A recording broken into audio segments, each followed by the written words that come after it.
চারটে জিনিস আছে যার, ইহকাল আছে তার, পরকাল আছে তার। এক, হিফজ আমানাতিন, আমানতের রক্ষা। দুই, হুসনু খালিকাতিন, ভালো আচরণ যার, জান্নাত তার। তিন, সিদক হাদিসিন, সত্য কথা যার, জান্নাত তার। চার, ইফাতুল তুয়ামাতিন, বৈধ রুজি। ছেলেরা শোনো, আমার কথাটা মনে রেখো, আমি চকলেট বিক্রি করে খেতে বলিনি। আমি বলেছি প্রয়োজনে চকলেট বিক্রি করে খাবো, মানে সবচেয়ে কম পয়সার ব্যবসা। লোন নিয়ে ব্যবসা করতে রাজি নই। পয়সা উপার্জনের চারটা পথ ভুলে গেলে মনে হয়। এক, দিন মজুরি। দুই, চাকরি। তিন, জমি চাষ। চার, ব্যবসা। সত্যবাদী ব্যবসায়ী যারা, তারা নবীদের সাথে জান্নাতে থাকবে, এই কথা মুহাম্মদ সাল্লাল্লাহু আলাইহি সাল্লাম বলেন। কলার ব্যবসা করব, চকলেটের ব্যবসা করব, তাহলে আমার ঋণ নেওয়া লাগবে না।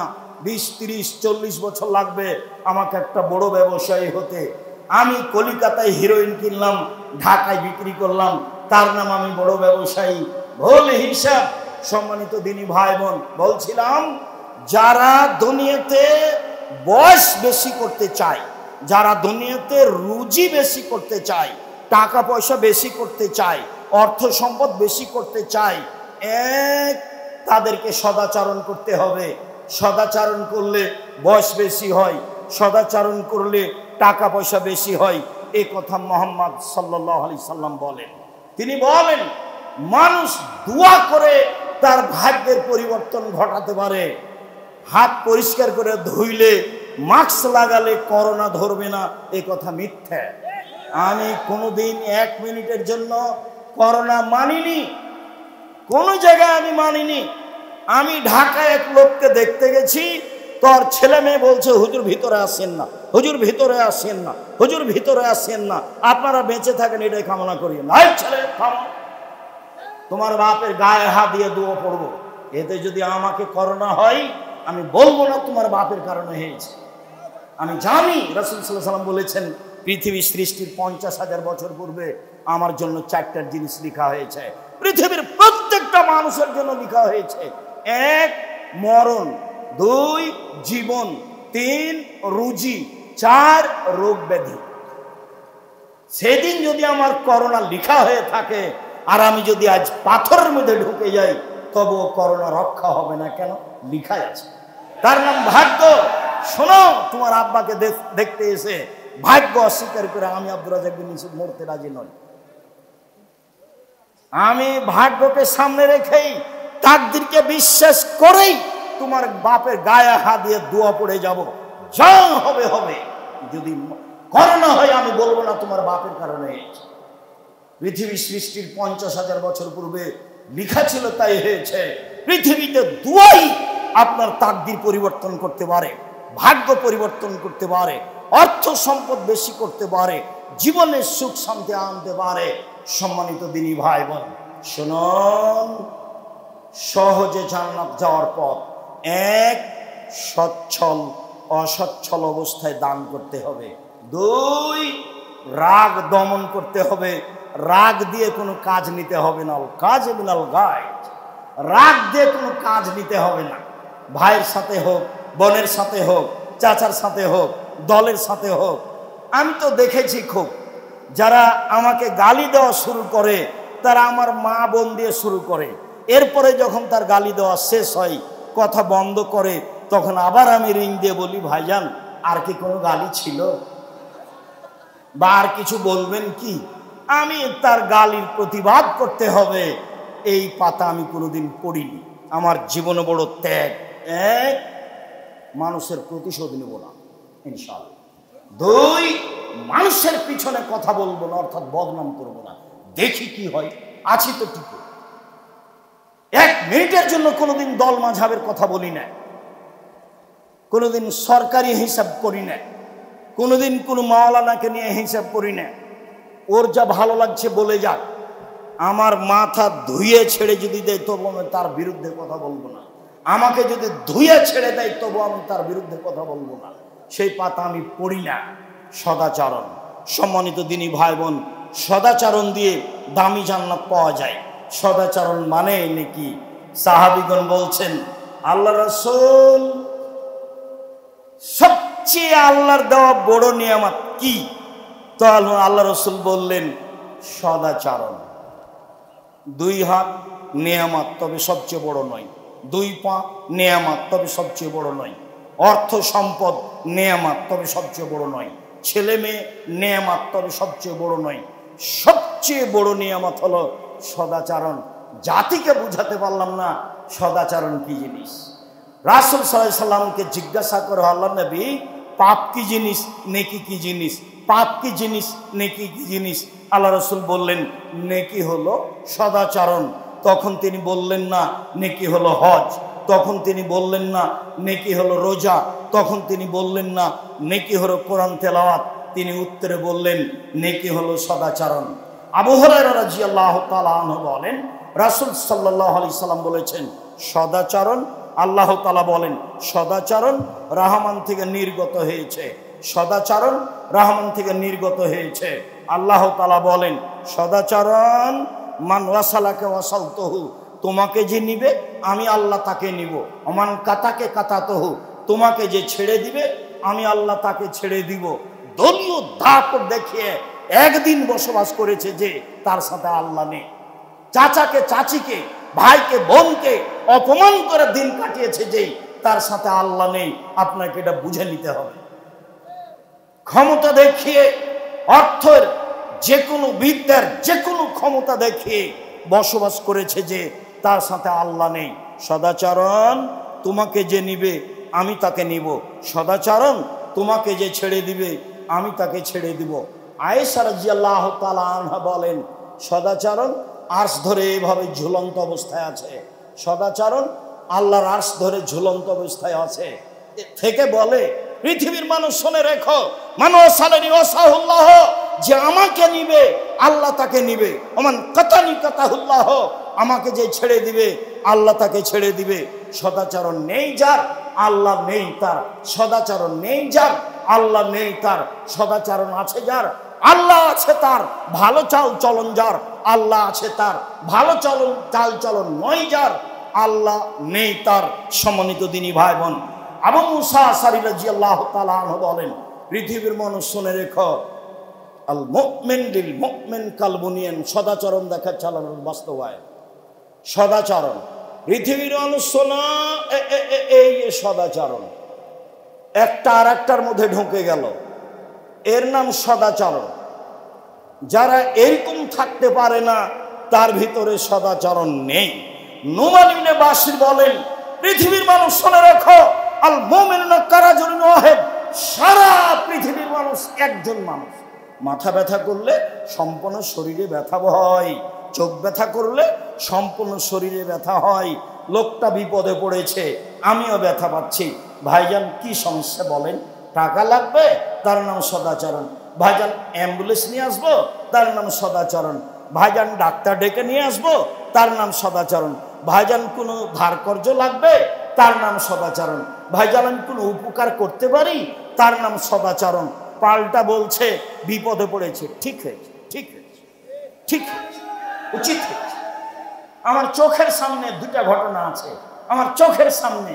তার একটা ঘটনা, 2 ভাই ঝগড়া করে জমি জায়গা ভাগ করলো আর ঢেঁকিতে কেটে ভাগ করে নিল।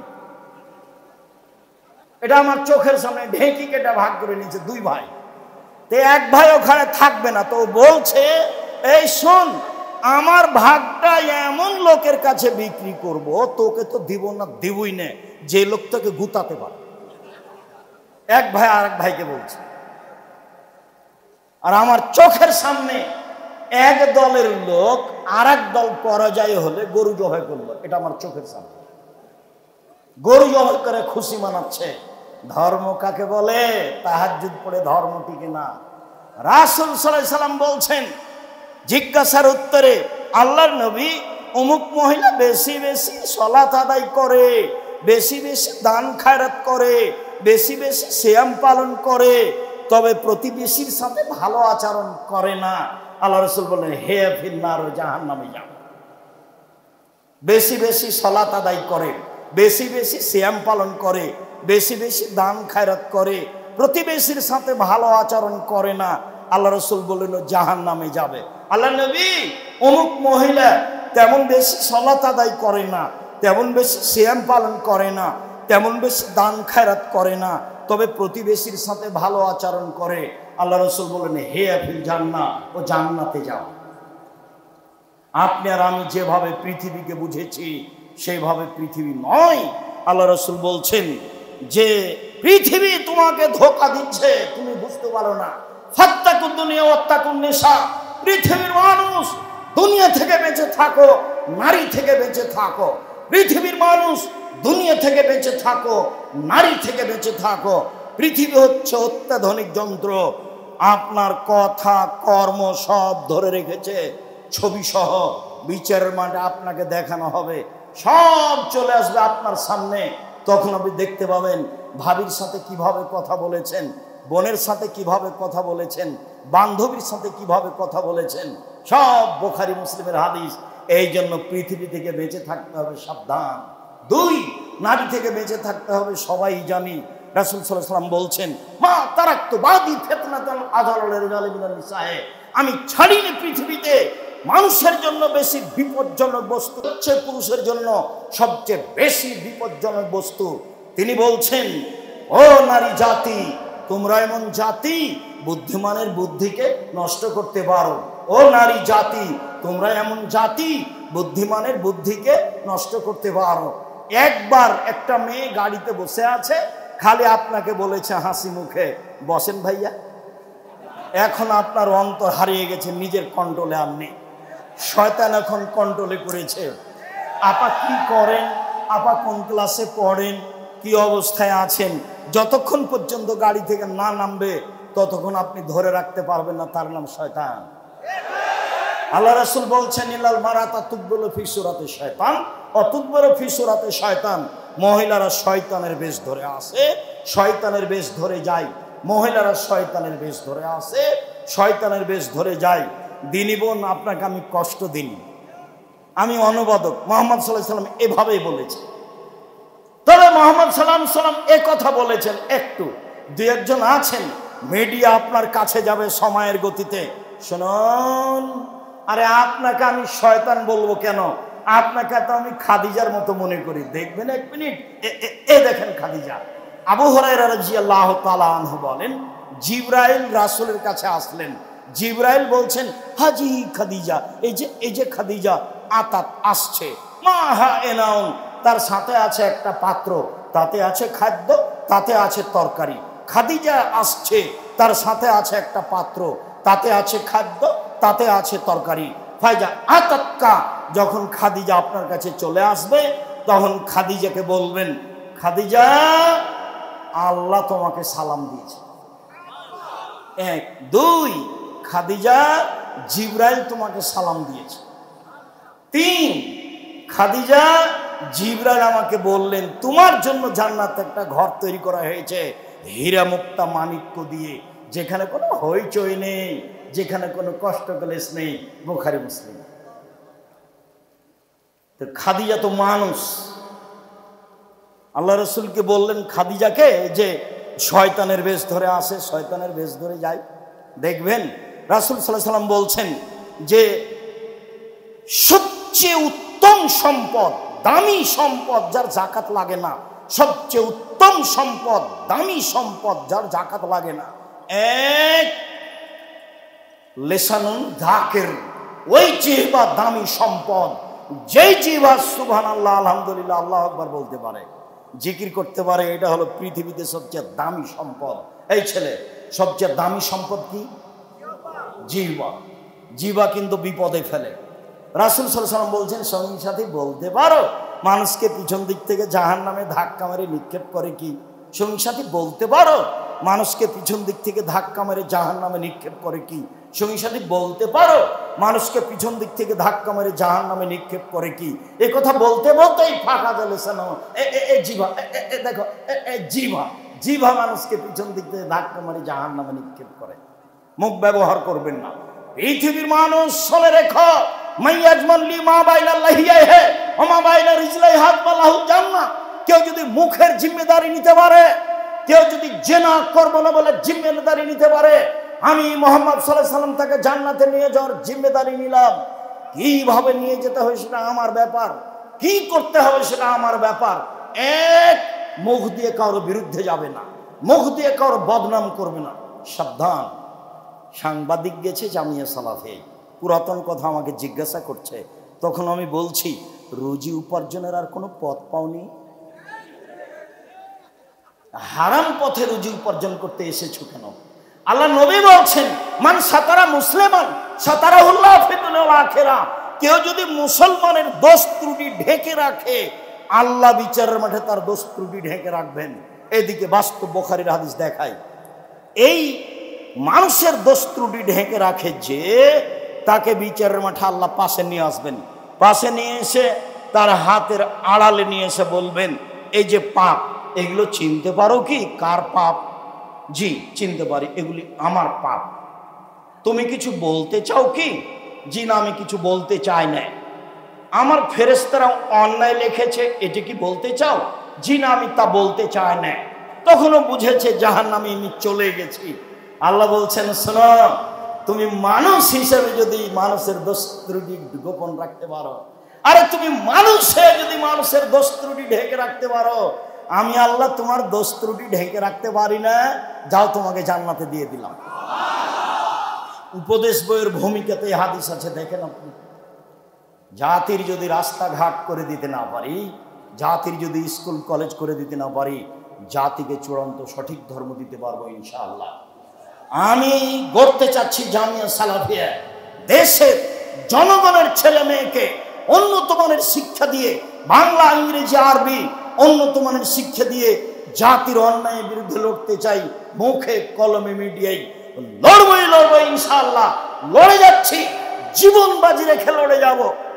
আপনি যেটা চেয়েছেন, আপনার ছেলে মেয়েকে বেশি পয়সা খরচ করে পড়াবেন, কয়েক বছর দেখার পরে আব্দুল্লাহ আমাকে বলছে, আব্বু কিছু বুঝলেন?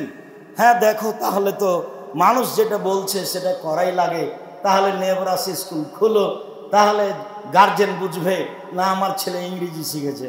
তো একদিন 6 বছর বয়সের ছেলে আব্দুল্লাহ, তখন আমি বলছি, আব্বু হ্যান্ড মানে হাত, হেড মানে মাথা। তোর মা হাসছে, হেসে বলছে, ও মাইকেল মধুসূদন দত্ত কি 6 বছর বয়সে ইংরেজি শিখেছিল? হ্যাঁ, বাচ্চা নিয়ে পিড়াপিড়ি করছেন কেন? মাইকেল মধুসূদন দত্ত বুঝেছিল আমি ইংরেজি জানি, কবিতা লিখে লন্ডনীদের হারিয়ে দেব। তার মানে ইংরেজি ভালো শিখেছিল, তাই কি 6 বছর বয়সে? এখন বাপ মা বুঝছে যে আমার 6 বছর ছেলে যেন ইংরেজি বলতে পারে, তো ভালো। একটা অনুষ্ঠান আব্দুল্লাহ করলো, তো দেখলাম ছেলেরা এমন বললো, তো মনে হয়েছে আসলে এরা বিদেশ থেকে এসেছে। ওই যে সেদিনের একটা বৈঠক দেখলেন তো। তো ঠিক আছে আব্বু, মানুষ যেটা বুঝছে সেই ফিল্ডে থাকো, আর তাদের জন্য জামিয়া সালাফি রূপগঞ্জে একটা বিশাল বিল্ডিং তৈরি করা হবে, যাদের শিক্ষা ব্যবস্থা বহির্বিশ্বের শিক্ষক এসে দিবে। আর বা দেশের যারা উচ্চ শিক্ষিত ছিল বাইরে আছে, তাদেরকে নিয়ে এসে তাদের শিক্ষা দেওয়ার ব্যবস্থা করতে হবে ছেলে মেয়েদের। বাপ মা যেটা বুঝছে সেটাই করার চেষ্টা করতে হবে। সম্মানিত দিনী ভাই বোন, বলছিলাম জাতির যদি রাস্তাঘাট করে দিতে না পারি, জাতির যদি স্কুল কলেজ করে দিতে না পারি, জাতিকে চূড়ান্ত সঠিক ধর্ম দিতে পারবো ইনশাআল্লাহ।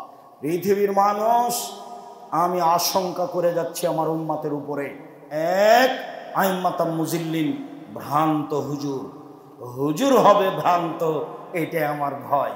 পৃথিবীর মানুষ বলে গেলাম, আমার পরে কতগুলি আলেম ওলামা আসবে, আমার আদর্শ ছেড়ে দিয়ে বলবে অন্য আদর্শকে, এটাই রাসূলের আদর্শ। আমার সুন্নাত ছেড়ে দিয়ে অন্য আদর্শকে বলবে এটাই রাসূলের আদর্শ। আমার সুন্নাত ছেড়ে দিয়ে অন্য সুন্নাত ধরে বলবে এটাই রাসূলের সুন্নাত। শোনো, ওদের দেখতে লাগবে মানুষ, ওদের অন্তর হলো শয়তানের অন্তর। ওদের দেখতে লাগবে মানুষ, ওদের অন্তর হলো শয়তানের অন্তর। হুজুরের কথা আল্লাহ নবী বলছেন, হুজুর। পৃথিবীর মানুষ মনে রেখো, আমি আশঙ্কা করে গেলাম আমার উম্মতে, এক ভ্রান্ত হুজুর, দুই সাতালতাহেকো কাবাইল মিন উম্মতি বিল মুশরিকিন, আমার উম্মতে হিন্দুদের সাথে মিশে যাবে। এই ছেলে শরম পাও না ওই অনুষ্ঠানে যেতে? লজ্জা পাও না? ধর্ম বিক্রি করে খেয়েছ? 5 ওয়াক্ত সালাত আদায় করবা, হালাল রুজি করবা, আড্ডা পিটবা না।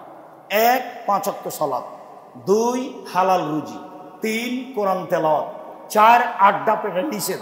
আড্ডা পিটা 2 ধরনের, 1 দোকানপাটে বসে গল্প করা, এর বদনাম করা। আড্ডা পিটা 2 ঘন্টার ঘন্টা ল্যাংটা বেটি ছেলে মোবাইলে দেখ।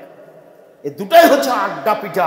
এই আড্ডা পিটা থেকে তুমি বেঁচে থাকো, জান্নাত হবে ইনশাআল্লাহ। তুমি কার পাল্লায় পড়ে কার পিছনে ঘুরে বেড়াচ্ছ? কেন তুমি ঘুরে বেড়াচ্ছ? চাঁপাইনবাবগঞ্জে আমাদের গ্রামে একটা লোক বলতো, পরের না পরের দেনা বাঘ মেরেছে ঝলসাখানা। কি দরকার তার পিছনে বেড়ান? হালাল রুজি খাই, মানুষের বাড়ি কাজ করি, বাস তো কথা শেষ। আমি তোমাকে মানুষের বাড়ি কাজ করতে বলিনি। আমি বলছি তোমার বাপের জমিদারি আছে, বড় ব্যবসা করো, জাতির উপকার করো, জাতির উপকার করো, জাতির কল্যাণে থাকো। মানুষকে উঠাতে হবে, নামাতে হবে, এইটা বিদ্যা নয়। অসহায় মানুষের পাশে দাঁড়াতে হবে, তার না বিদ্যা। সত্যই যারা ভালো কোম্পানি, যাদের ঔষধ দামি, তাদেরটাই ঔষধ লিখতে হবে, তার নাম ডাক্তার। সত্য ইঞ্জিনিয়ার হয়ে মানুষকে ধোকা ফাঁকি দিতে হবে না, টাকা চুরি করে খেতে হবে না, তার নাম ইঞ্জিনিয়ার। এবং জাতিকে বুঝাতে হবে এইটা অন্যায়, এইটা নেই। কোটি টাকার রাস্তা করলো, কে যে কি করলো, টাকা কত মেরে খেলো, তুমি তো ভালোই বুঝো। তারপর তুমি তার পিছনে ঘোরো, অমুকের চরিত্র ফুলের মতো পবিত্র। তোমার কথা শুনলে আমি লজ্জা পাই, তোমার কথা শুনলে আমি লজ্জা পাই। শুনুন সম্মানিত দিনী ভাই বোন, সদাচরণে থাকুন, জান্নাত হবে ইনশাআল্লাহ। 2 আমার উম্মত মূর্তি পূজা করবে। তোমার মোবাইলে তোমার বাপের ছবি আছে, তোমার বাপের ছবিকে সুন্দর করে বাঁধিয়ে ওয়ালে লিখে রেখেছে সুন্দর করে। আমাকে বলছে আব্দুর রাজ্জাক সাহেব, আমার মাকে আমি খুব ভালোবাসি, এই জন্য আমি আমার মাকে এইভাবে আমার পিছনে কি ওটাকে বলছে সাজিয়ে ঝুলিয়ে রেখেছি। তখন আমি বলছি যে আপনি কুসন্তান, আপনি খারাপ সন্তান। কেন, কি বলেন আপনি? আপনার মা মারা গেছে, পাসপোর্ট সাইডে ছবিটা আছে, ছিঁড়ে ফেলে দিয়ে কবরের পাশে গিয়ে হাত তুলে দোয়া করবেন, আল্লাহ মানুষ হিসেবে আমার মায়ের ভুল ত্রুটি থাকতেই পারে, তুমি ক্ষমা করো, আমি তার সন্তান তোমার দরবারে বলছি। তখন তুমি হইতে সুসন্তান। তুমি কি বুঝাতে চাচ্ছ? আমি বাপের জন্য শিক্ষিত সন্তান। সম্মানিত দিনী ভাই বোন, সদাচরণ দিয়ে জান্নাত পাওয়া যায়, সদাচরণ দিয়ে জান্নাতে নবীর সাথে থাকতে পাওয়া যায়। সম্মানিত দিনী ভাই বোন, 1 অসচ্ছল অবস্থায় দান করতে হবে, 2 রাগ দমন করতে হবে, 3 মানুষকে মাফ করতে হবে। মামলা নেই, মামলা একেবারে সম্পূর্ণরূপে বাতিল। মামলা নেই, জেল হাজত নেই, চুরি চামারি নেই, ডাকাতি নেই, রাহাজানি নেই, মারামারি নেই। সমাজকে করতে হবে কলুষ মুক্ত, সমাজকে করতে হবে অন্যায় মুক্ত। জাতিকে বুঝাতে হবে এটা নেই আর এটা অন্যায়, তার নাম বিদ্যা। সম্মানিত দিনী ভাই বোন, লম্বা কথা বলে ফেললাম। 1 সদাচরণে নবীর সাথে জান্নাতে থাকা যাবে, যে কোনো মূল্যে সদাচরণে আসতে হবে।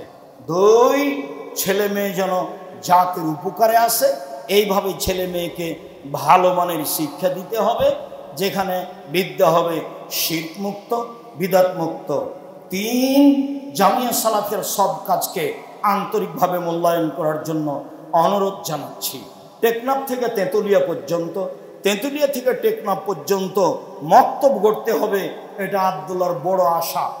মক্তবে যারা প্রশিক্ষণ নেবে তারা ফ্রি যাবে, ফ্রি আসবে, ফ্রি খাবে, বই পুস্তক ফ্রি থাকবে।